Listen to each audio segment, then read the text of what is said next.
In this open response question, we're investigating a relationship between the day it is and the number of pennies in a jar. And we're told that in this case, Sheldon adds twice as many pennies as he did the day before. So on day 1, he adds 1 penny, and then on day 2, he adds twice as many pennies, or plus 2 pennies, to get to 3 pennies. And then on day 3, he adds twice as many pennies, or plus 4, to get to 7 pennies. And then on day 4, he adds twice as many pennies, so he would add an additional 8 pennies here. And then what would that give us? Well, we can see that 7 plus 8 would leave us with 15 pennies on day 4. So we can see the relationship. 1 plus 2 gives us 3. 3 plus 4 gives us 7. 7 plus 8 gives us 15. And we're told that Sheldon continues adding pennies using this pattern.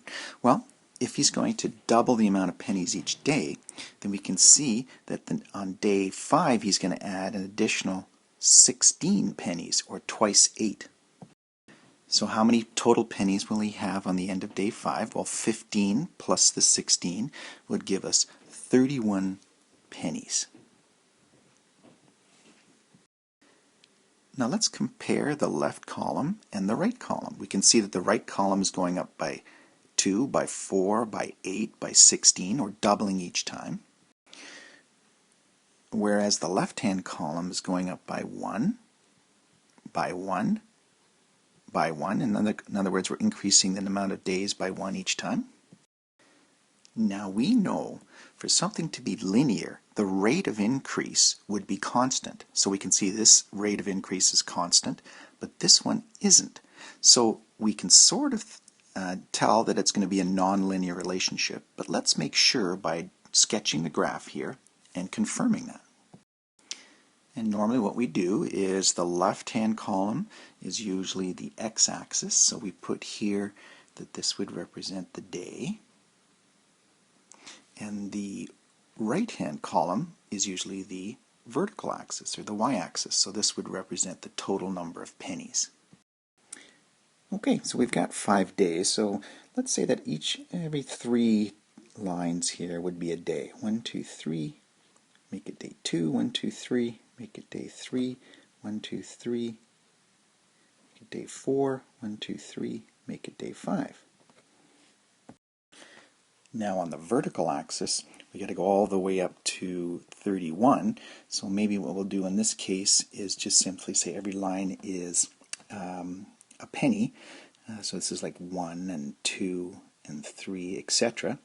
And that might get cumbersome, so what I'm going to do is just say instead, I'll just put in the even part, so that would be 2, 4, 6, 8, etc. Okay, let's plot the points. So the first, on day 1, we have 1 penny, so we can simply put that day 1, 1 penny would be right there. Now we also know that on day 0 we wouldn't have any pennies, so we can actually put that period right there as well, or that dot. On day 2 we have 3 pennies total, so let's put that. So we got day 2, we're going to go all the way up to 3, which is right there. Close enough? Day 3 we've got a total of 7, so again, day 3 we count up 1, 2, 3, 4, 5, 6, 7 would be about there. And then day 4 we've got 15, so we go over 1, 2, 3, 4 and up 15. 1, 2, 3, 4, 5, 6, 7, 8, 9, 10, 11, 12, 13, 14, 15. So right up at the top there, 4, 15 is about there. And on day 5 we've got 31 pennies. Well, we don't have enough space here. It's going to be something way up here, I think. We can just kind of estimate that. So yeah, it's going to be way up here somewhere.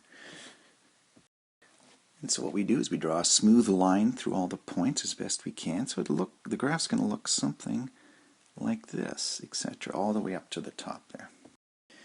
So now we've confirmed it. This is not a straight line here, so we know that this is a nonlinear relationship.